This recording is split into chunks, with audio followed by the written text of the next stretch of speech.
سلام كمي تخونو كبرات تغطاتلتي سينما سمرة علتاو مدب حيزنا لكم قريبنا لنا سناي مكة تال يوهانا انكو حقو سنة خبرو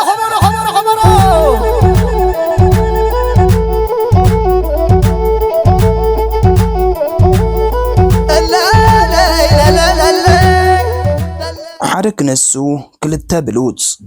ملو اسم إفريم منغست أب قبر ميكائيل سم عده عزيم مونقريوس علتا لدد شحنش عتم إتن سوسان 4 عامة مرت زتولدو اللو كتما عاسمرع راق حموس قومت 174 سنتيمتر مويا تتصواتاي كعسو اقرن كعسو سكيعتن كمون عسلطاني بخدتيو عود سبورت زتصوت بوتا أب كعسو اقري اندا تخلاخل زكفافل زتصوت بوتا أب كعسو سكيعت بلاي ميكر 45 زتصاوتلن كلبات أب كعسو اقري دهلاك أدوليس إلكتريك إلبا زتصاوتلن كلبات أب كعسو سكيعت سانتوس أدوليس زسلطنن كلبات أب كعسو اقري إلكتريك إلبا سالمبا انداغشا زسلطنا كلب أب كعسو سكيعت مدلاو مقبي درجت زلعل صوتا أبال حريتي غانتا إيرتران إثيوبيان بخلتيو عود سبورت ጫማ سقللو شحنش عتم انتيس عن حدن عمت مرد زنبرو لهاجر أمريكا كتما بوستن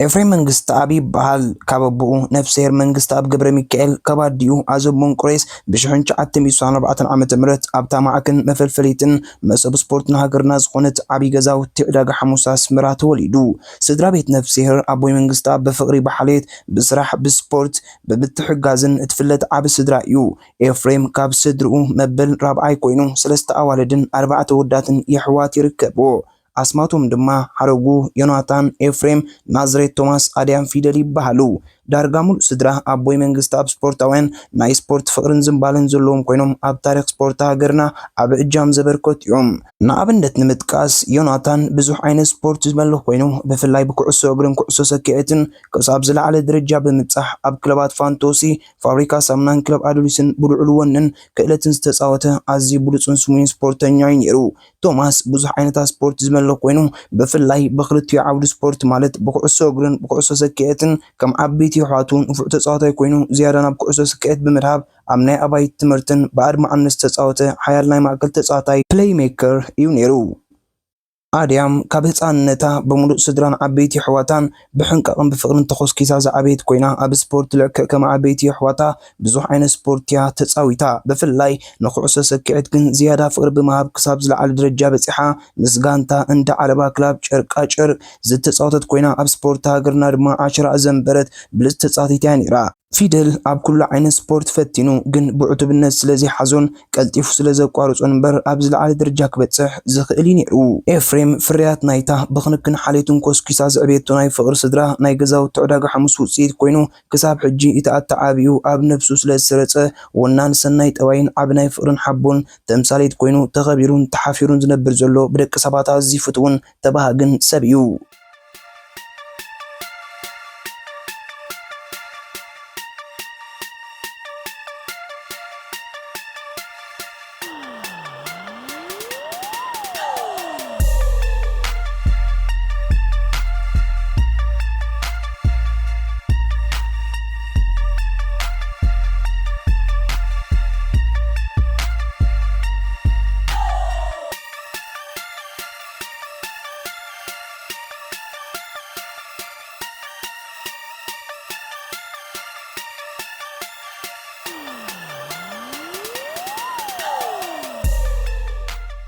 إفريم عدميون تمرت مسعقله مبعتا بحت مسكر ماغازيان ما كلاي درجة بندا سلاسي كلاي درجة دما بس مرحف الشاولو المكونن تمايرو ناي مويا تمرتي نتبس لزمت دما ناب تكبار اداتيو بزلا على نتبي بعود حفشة ميكانيكس جنرال ميكانيكس تمرو إفريم نعودتا سبورتا بغزاو تعداق حموس مسمزن ودق غزاو تبو مخان بچرك كعسو متصوات زجمره كوينو بحفشا كاب غزي كلنتو تحيزنو كعسو اقرنو كعسو سكيئتن أطاميرو بمتصوات ملو غزيو أب سبورتيو زحلفون يرو إفريم بناي معباي حويوناتان بناي كابيون مدكما IMCA بلمدي أتصاو عوكما سلوان كم سدر غزفلت كوينو كاب نشتو أب سبورتا زيبور تعزم بالس لزنبرو بفلاي أب كعسو اقرن كعسو سكيئتن عدهو بمهاب أب زحات سرقوان كمال كوك عليه بخل عدمه بخلتي عود سبورت مالت بخص أجرن كعص سكعتن بناي ورد منفذ كاز نبر أوان تقديسون بعت بني تواصل از نبر بزحت جانتات عم مسارعن كترن بروه إيدلانير ين بشحنش عتميتن 78 عام تمرت نأبايت تمرت ودر سبورت أبز كالو زنبر جزء نبت تمرتي إنداس اللاسي وكيلو ستاوت الله ناي مجمرة تساتفون ناي نتبصوتون كوينا أول قوم زجبو تسنديدات ركب إفريم أبكو عسسك كأت العلم الكتسلز نبره بزنت بارغوز نبره والكاو كلتون وننزستو على الكلب سانتوس تقلات إفا أبحو فأكت وكعلت إفريم أبكو عسسك كأت زنت بارغوز نبره والكاو ناي دريبل ملكتو دريبلين كعسو ناي مقبال باسينج توبو سنتي كان ناي محلاف دفرتو بينتراته سنتي كان ناي مقبال بلحتو بينتراته باس ناي كال اندات أمتكا ناي مقبال ركت بيلين باس كابرحو ونكربان شوتو ناي مزقاب كلتو شوتين حيلون مرالون ستغنزبت كوميتي فدريشن كعسو سكيت إرترا بشحنش عتميتن 80 عام تمرت نحريت غانتا إرترا كتمرصو كعلت إتا غانتا ني إرترا وكيلانا بأديس أباب مغاش أزديواد النقناد معنو تسيد حزاك تمتس مسدق غانتو بمخان عبترايو تتصاويتو بشحنش عتميتن 80 حدن بغلتي عود سبورت بكعسو أجرن بكعسو سكيتن نحريت غانتا إرترا تمريتو عود الدر أبيات تمرتي ملاي إثيوبيا تساتيفو عبتو الدر أزي مستات صوتا بمنصرا أغلب بزحت تعذبتن غانتاتن سحب يو كم وصيت لما بغلتي عين سبورت تحريت غانتا ناي عباي تمرتن ناي كلاي درجه وصيت حيزا تملست إفريم أب كعسو سكعت كم بلاي ميكر 45 أب كعسو أجر دما اندا تغلغله زكفافل بوتا يوزت عوت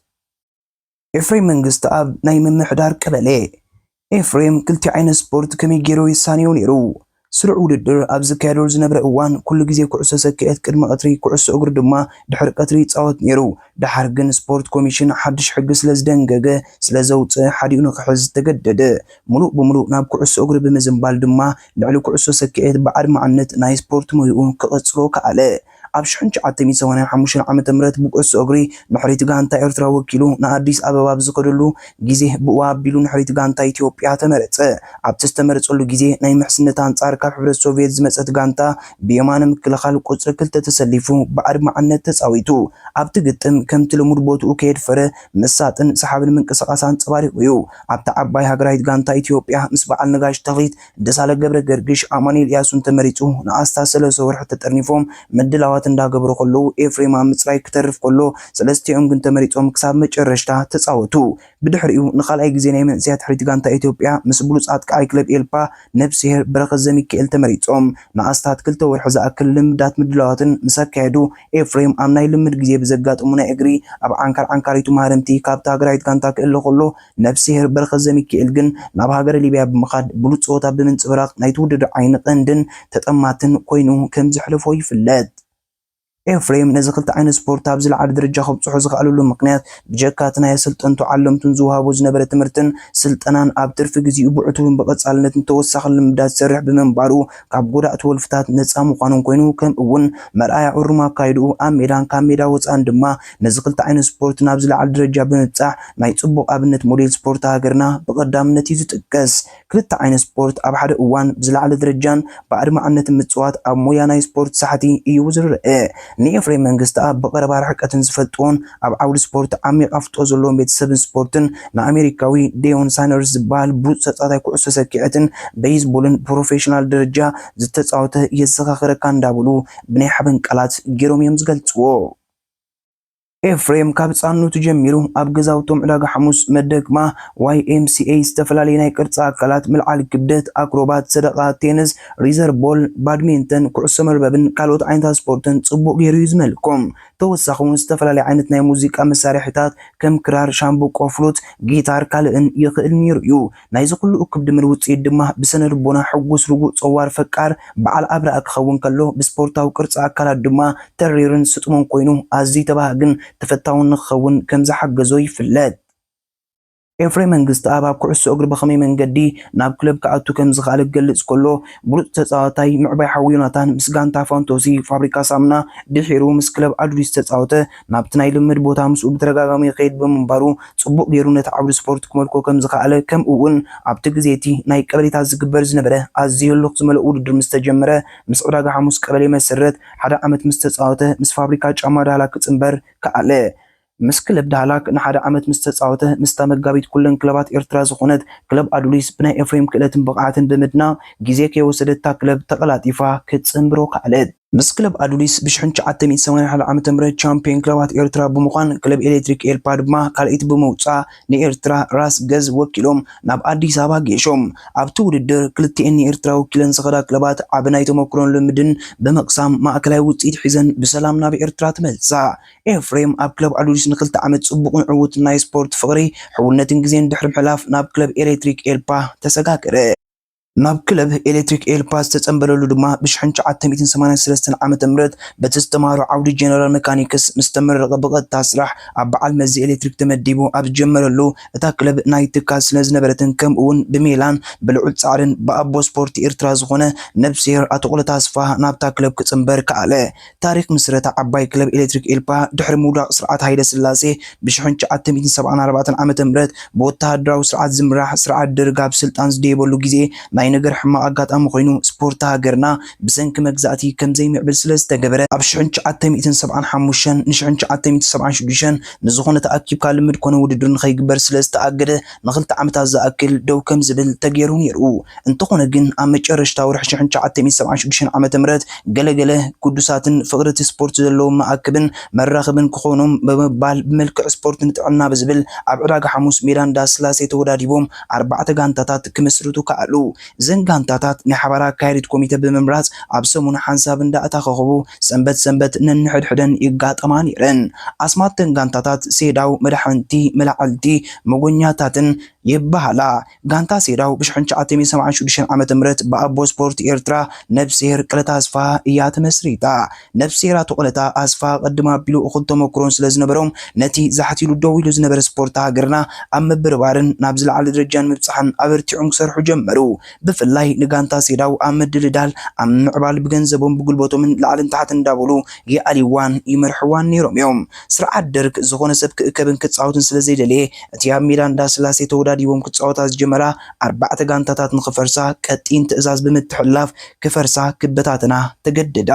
ብድሕሪኡ ብኻልእ መልክዕ ካብቲ እንዳስላሴ ዝሓይሽ ኣብ ቤት ትምህርቲ ላሳላ ከም ብሓድሽ ጋንታታት ኩዕሶ እግሪ ተመስሪተን ክፃወታ ጀመራ። ሽዑ እውን እንተኾነ ነቲ ዝካየድ ዝነበረ ኣዝዩ ሰሓቢ ግጥም ንምክትታል ብዙሓት ሰባት ክእከቡን ክዋዳደቡን ብምጅማሮም ሕጂ እውን ከም እንደገና እቲ ኣብ ስልጣን ዝነበረ ስርዓት ደርግ ከፍርሶ ከኣለ።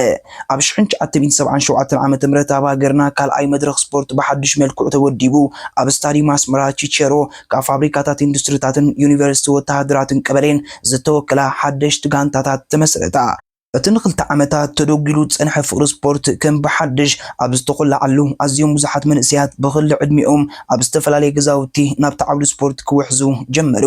ኣብቲ ዓመቲ ክለብ ሴዳው ስማ ናብ ኤሌክትሪክ ኤልፓ ብምቕያር በግቡ ኣብ ፌደሬሽን ኩዕሶ እግሪ ብውግዕ ተመዝጊባ ውድድራ ከተካይድ ከኣለት። ድሕሪ ምዝገባ ንመጀመርያ ግዜ 1977 ዓመተ ምህረት ካብ ምድባ ቀዳመይቲ ብምውፃእ ምስ ተዓዋቲት ካልእ ምድብ ዝነበረት ክለብ ሼር ካምፓኒ ገጢማ ካልኣይ ደረጃ ሒዛ ንኤርትራ ብምውካል ናብ ኣዲስ ኣበባ ገሸት። ከምታ ቀድማ ቢሉ ዝተጠቀሰ ነብሴራቱ ቅለታ ኣስፋ ሓያላት ተፃወታ ኣብ ዝርኤሉ ተቀላጢፎም ግዜ ከየምለጦም ብምባል ብገንዘቦም ብጥበብን ላዕልን ታሕትን እንዳበሉ ንኤፍሬም መንግስቲ ኣብን ካልኦት ብዙሓትን ብሉፃት ተፃወቲ ናብታ ጋንታ ከም ዝተፀምበሩ ይፍለጥ።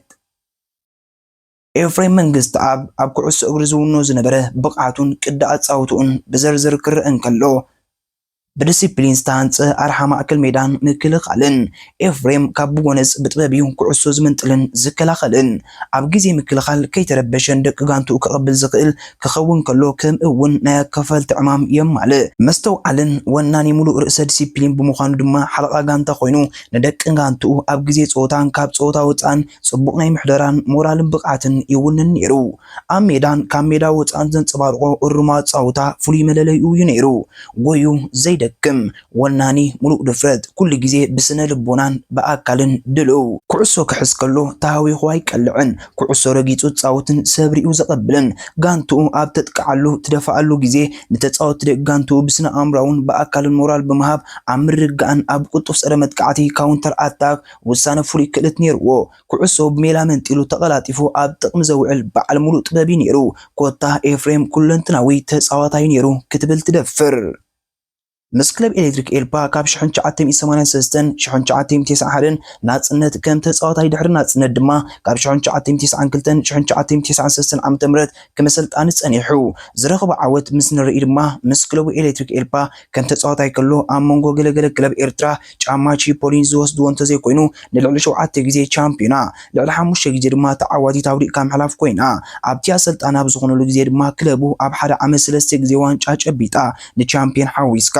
ኤፍሬም ብውልቁ ኣብ ዘመነ ጾቱ ህያብ ውልቃዊ ሽልማት ኮንተ ዘይነበሮ ክልተ ግዜ ኣብ ኩዕሶ ሰኪዔት ሓንሳብ ድማ ኩዕሶ እግሪ ብሉጽ ኮኸብ ተጻዋታይ ተባሂሉ ተረቂሑ እዩ። ኤፍሬም ኣብ ናይ ስፖርት ዘመኑ ዝጓየለን መዓልታት ክልተ ገጣሚታት ክኾና ከለዋ እታ ቀዳመይቲ ብ1988 ዓመተ ምህረት አንጻር ኤርትራ ጫማ ቺፖሊን ውልቅካ ምሕላፍ ንኤርትራ ወኪላ ሓንቲ ጋንታ ንኣዲስ ኣበባ መንገዳ ብፃወቱላ ዝነበረ ግዜ ኮይና ሙሉእ 90 ብዘይሸቶ ብናይ ሓባር ዓወት ባዶ ብባሎ ስለተዛዘመ ናብ ፍጹም ቅላዕ ሪጎሎም ሪሖም ናይ መወዳእታ ሓምሸይ ተቅላዕ ካርም እናኸሩ ከሎ ኣብቲ ግዜ ተሓላው ውልዳት ቦርቴረ ናይ ጋንቶኦም ዝነበረ ሙልጌታ ማሞ ንኤፍሬም ቀዲሞ ጎዩ ከይዱ ሃሪሙ ሰሓታ ሞ 5-4 ሳዕሮም ካብ ምጋሽ ተረፍላ ክትከውን ከላ እታ ካልእቲ ድማ ብ1984 ዓመተ ምህረት ንሕሪት ጋንታ ኢትዮጵያ ብኩዕሶ ሰኪዔት ተመሪጹ ንሰለስተ ኣዋርሕ ኣዝዩ ጽዑቕ ልምድ ድሕሪ ምክያድ ንሕብረት ሶቪየት ክብገስ ናይ መዓልታት ምስ ተረፎ ኩሉ ፓስፖርት ኤር ቲኬት ኣብ ኢዱ ሒዙ ንኽኸይድ ናይ ጉዕዞ ምድላዋት እንዳገበረን ከሎ ኣብቲ እዋን እቲ ዝነበረ ሩስያዊ ኣሰልጣን ናይ ታሕሪት ጋንታ ንሓደ ናይ ኣዲስ ኣበባ ተጻዋታይ ዝነበረ ኢትዮጵያዊ ዘሪሁን ዝበሃል ወሲዱ ንኤፍሬም ካብ መገሻ ትሪፍዎ እቲ ምኽንያት መትረፊኡ ድማ ዘይቅብሉ ነይሩ ቁመትካ ሓፂርካ በመባል ከም ዝኾነ ይፍለጥ። ብሰንኪ ተዘጋጠሙ ሞራል ዝትንክፍ ኩነታት ኤፍሬም ንመጀመርታ ግዜ ኣብ ህይወቱ ገይርዋ ዘይፈልጥ ብኹቱር ሕርቃን ብስጭትን ኣልኮላዊ መስተ ሰትዩ ኣዝዩ ከቢድ መቕጻዕቲ ከስዕበልካ ዝኽእል 50 ቅርሺ ናይ ኢትዮጵያ ብር ቀዳዲዱ ከም ዝደርብያ ይፍለጥ። ብድሕሪኡ ንኩዕሶ ሰኪዔት ተባይሉ ብምግዳፍ ሙሉእ ብሙሉእ ናብ ኩዕሶ እግሪ ኣዘንበለ። ኤፍሬም ተኣዝዩ ዝተሓጎሰላ ድማ ብኩዕሶ እግሪ ንፈለማ ግዜ ንሕሪት ጋንታ ኤርትራ ተመሪጹ ኣዲስ ኣበባ ከይዱ ንሕርያት ጋንታታት ኣዲስ ኣበባ ሃረርን ሸዋን ብተመሳሳሊ 1-0 ብምስዓር ዋንጫ ዝዓተረሉን ኣብ ኢትዮጵያ ዝነበሩ ኤርትራውያን ዘዳለውዎ ኣዝዩ ብዓይነቱ ፍሉይ ዝኾነ እንግዶ ዝተገበረሎምን እታ ዋንጫ ድማ ድሕሪ 20 ዓመታት ናብ ኤርትራ የእትዮማ። ኣብ ኩዕሶ እግሪ ዘድንቆም ተጻዋታይ ምስ ንርኢ ንሙሉኦም ኣብቲ እዋን ደቂ ጋንትኡ ዝነበሩ ተጻወቲ ክለብ ኤሌክትሪክ ኤልፓ ከድንቆም ከሎ ካብ ካልእ ክለብ ድማ ንምስግና ካሕሳይ ኣንበሳ፣ ነብስሄር ገብረ ሚካኤል ገሬ፣ ጉረፋይ ደባስ፣ ነብስሄር ገዛኢ ብርሃነ፣ ተስፋ ደልቲሊ ካብ ዘድንቆም ተጻወቲ እዮም። ኣብ ኩዕሶ ሰኪዔት ዘድንቆም ድማ ጎይቶኦም ሃይለ ማርያም ጎ፣ ንጉስ ሃይለ ማርያም፣ ኣማረ ፈሳየ እገ፣ ተኽለ ግርማይ፣ መድሃኔ ጸጋይ ብርሃነን እዮም። ኤፍሬም መንግስቲ ኣብ በዓል ሓዳርን ኣቦ ሰለስተን ምጭዋትን ውልድን እዩ። ኤፍሬም ካብ 1994 ዓመተ ምህረት ጀሚሩ ኣብ ሕምረት ኣሜሪካ ኣብ ግዝኣት ቦስተን ዝነብር ዘሎ ኮይኑ ኣብ ሃገረ ኣሜሪካ ካብ 1995 ዓመተ ምህረት ጀሚሩ ኣዝዩ ሓያል ብድሆታትን ናይ ጥዕና ጸገምን ኣጋጢምዎ። መጀመርታ ኣብ 1995 ዓመተ ምህረት ሕማም ሽኮር ከጋጥሞን ከሎ ብሰንኪ ሕማም ሽኮር ድማ የማነይቲ እግሩ ካብ ትሕቲ ብርኪ እግሩ ክትእለ ክኢላ። እዚ ከይኣክል ድማ ኣብ 2010 ዓመተ ምህረት ክልተ ኩላሊቱ ካብ ስራሕ ወፃ ብምዃን ኣብ ሕጽበተ ኩሊስ ዲያሊሲስ ንኣስታት 12 ዓመት ዝኣክል ብቐንዛን ከምኡውን ብከቢድ ናይ ሕክምና ወጻኢታትን ንሓደ መዓልቲ ብሕሳብ $600 እንዳኸፈለ ሕጽበተ ኩሊት ዲያሊሲስ ዝገብር ነይሩ። ነዊሕ እዋን ኣብ ከምዚ ናይ ጥዕና ጸገም ምስ ኣጋጠሞ ከይተሓለለ ብዓቕልን ትዕግስትን ኣብ ምብድሃብ ዝቃለሰሉ ዝነበረ እዋን ብናይ ቀረባ ዓርኩን ወዲ ጋንትኡን ነበር ተፈራ ገብረ ክርስቶስ ሓሳባትን ተበግሶን ብድሕሪኡ ብዙሓት ፈተውቲ ሩኽ ደቂ ጋንታ ነበር ደገፍቲ ስፖርታውያን ከምኡውን ኣዝዩ ብዙሕ ሰባት ዝሳተፉን ሰዓቦን ንመሐከሚኡ ገንዘብ ብጎፋንዱሚ ክእከብ ተጀመረ። ሰብኣይ ጽላእካ ይብሉ ኣቦታት ኣብ ሓፂር እዋን ድማ ከምቲ ዝለመጠን ገንዘብ ክእክብ ከኣለ። ድሕሪ ምእካብ ገንዘብ ድማ ጉዳይ ናይ ሕክምና ስለ ዝነበረ ድሕሪ ክንደይ ግዜን ላዕልን ታሕትን ምባልን ልክዕ ምስ ናይ ኤፍሬም ክሰማዕ ዝኽእል ዓይነት ደም ስለ ዝተረኽበ ዝሓለፈ ዓመት 2023 ዓመተ ምህረት ብከቢድ ወጻኢታት ክልቲኡ ኩላሊቱ ዕውት ናይ ኩሊት ምስጋር ሕክምና ትራንስፕላንት ኣካይዱ። ብዓብዩ ብሓይሊ ፈጣሪ ብምቕጻል ድማ ንዝተገብረሉ ጽቡቕ ሕክምናዊ ክንክን ኣብዚ ሕጂ እዋን ኣብ ጽቡቕ ኩነት ጥዕና ይርከብ። ከምታ ቀዲሙ ታሪክ ህይወቱ ዝጠቐሰ ባህርያት ኤፍሬም መንግስቲ ኣብ ዕጉስ ፈቃር ሕያዋይ ካብ ዘለዎ ዘካፍል ብኩሉ ሰፍቱ ሰብ ኣኽባራይ ጽኑዕ ኮታ ኩሉ ሰብ ሰናይ ተዓድሎ ሰብ እዩ። መርኣያ ሰናይ ጠባያቱን ተግባሩን ድማ ኣብ ግዜ ረሃቡን ሽግሩን ብፍቕሪ ወዲ ሰብ ዝተኸበን ዝተኸበረን ምዃኑ ብግብሪ ዘርአየ ናይ ጽንዓት ፍቕርን ኣቦና ኣርኣያን ወለዶን እዩ። ኤፍሬም ነዚ ኩሉ ዘጋጥሞ ዓብ ናይ ጥዕና ሽግር ከመይ ገይሩ ከም ዝበድሆ ክገልጽ ከሎ ንዘጋጥመካ ዝኾነ ይኹን ነገር ምቕባልን ምኽኣልን ብዝብላ ኣዝየን ዓብ ትርጉም ዘለዎን ክልተ ቃላት ገይሩ እቲ ምስጢር ናይ ጽንዓቱ ሞራሉ ንሕው ተጻዋርነቱ ተስፋ ዘይምቑራጹ ሓይሉን ትዕግስቱን ዝገልጾ ኤፍሬም እቲ ዕውት ናይ ስፖርት ህይወቱ ከምኡውን እቲ ዘጋጥሞ ናይ ጥዕና ሽግርን ብድሆታቱን ስዒሩ ኣብዚ ሕጂ በፂሕዎ ዘሎ ደረጃ ንኽበፅሕ ዝሕለፎ ናይ ህይወት ቅልስ ልክዕ ከም ናይ ቀለም ትምህርቲ ኣብ ኣባይተ ትምህርትን ዝተዋህቦ ዓብ መወከሲ ሓቀኛ ታሪክ ህይወት ኮይኑ ብዙሓት ሰባት ኣወንታዊ ኣተሓሳስባን ዕውት ህይወትን መወነኑ ክትብል ትደፍር ኤፍሬም ኣብዚ ሕጂ ዘለዎ ጽቡቕ ናይ ጥዕና ኩነታት ደረጃ ክበፅሕ ዝከኣለ መጀመርታ ንልዑል እግዚኣብሔር ይመስግን ብድሕሪኡ ንበዓልቲ ቤቱ ደቁ ንኹሎም ስቱኡ ይሕዋቱ ገዛውቱ ደቂ ጋንትኡ ነበር መጻወቲ ዕረኽቱ መተዓቢቱ ማሕበር ስድራቤት ስፖርት ኤርትራ ኢኤስኤፍ ማሕበር ፖቾፊላ ደገፍቱ ቲፎዝኡ ነብሙሉኦም ስፖርተኛታት ኮታ ንኹሎም ብጸሎት ብሞራል ብንዋት ብቴሌፎን ብመራኸቢ ብዙሃን ዝሓገዝዎ ንኹልኹም ብሓበራ ጥዕና ሰላም ፍቕሪ ይሃብኩም ብምባል እቲ ኩሉ ዘውጻኹሞ ድማ ፈጣሪ ዕፅፊ ገይሩ ይተካኣልኩም እንዳበለ ካብ መዓሙቕ ልቢ ኣዜ ዘመስግን ይብል ኤፍሬም ካብ ደቂ ገዛውቱ መተዓቢት ይዕረኽቱ ደጋንቱ ፈለጥቱን ደገፍቱን ብዛዕባኡ ዝበልዎ ካብ ዝስዒቡ ይቕጽል